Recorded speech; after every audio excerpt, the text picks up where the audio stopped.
Hello សួស្តីអ្នកនរគ្នាវីដេអូនេះខ្ញុំនឹងបង្រៀនអ្នកនរគ្នាអំពីរបៀបនៃការ download វីដេអូពី website របស់ YouTube នេះរបស់យើងចូលមកយើងវាយពាក្យ save from net មកទៅយើងមើលមកនេះអត់ថានេះនៅលើគេយើងចុចចូលមកនេះវាមាន YouTube មាន Facebook មាន Instagram មាន TikTok មាន How to មាន Store ច្រើនអត់ពេលមកនេះមានកន្លែងនេះយើងចូលមក YouTube ហើយខ្ញុំថតវា down ចេញពី YouTube អញ្ចឹងចូលមក YouTube មកយើង search YouTube xong rồi search YouTube មកចូល YouTube អូខេចូល YouTube មកយើង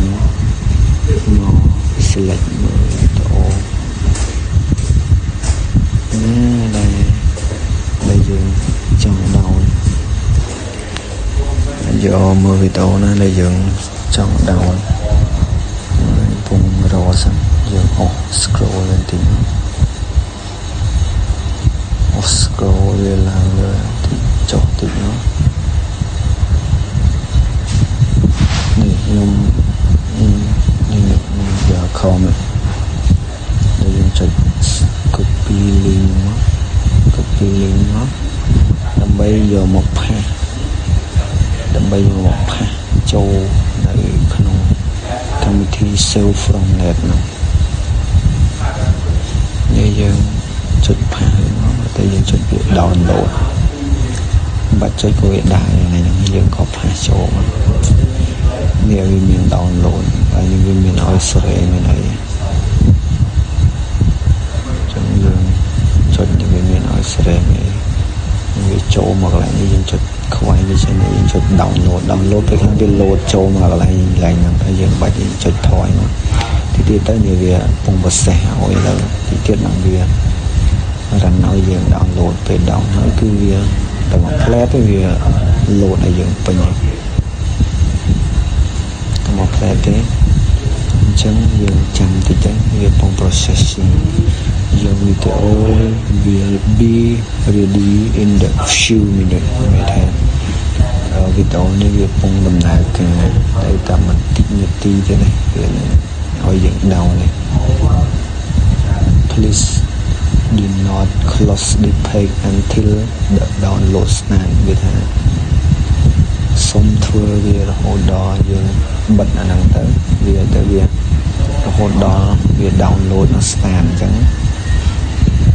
កន្លែងហ្នឹងយើងចុចខ្វែងវាចេញវាសិនមកចុចខ្វែងវាចុចខ្វែង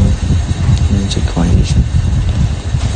ចុចខ្វែងពឹកមកខ្ញុំចុច download xong rồi có mọi người load trên này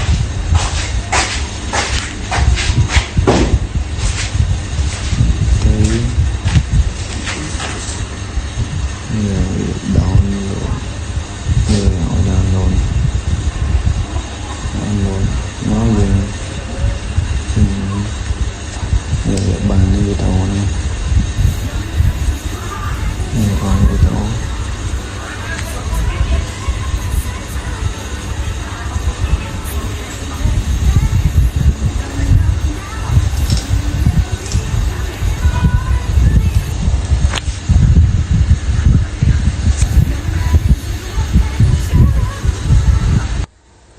ចឹងបើសិនអ្នកនរគ្នាពេញចិត្តនៅវីដេអូនេះសូមអ្នកនរគ្នាជួយចុច Subscribe ហើយដាក់រូបសញ្ញាកណ្ដឹងដើម្បីទទួលបានវីដេអូថ្មីពីខ្ញុំបាទសូមអរគុណ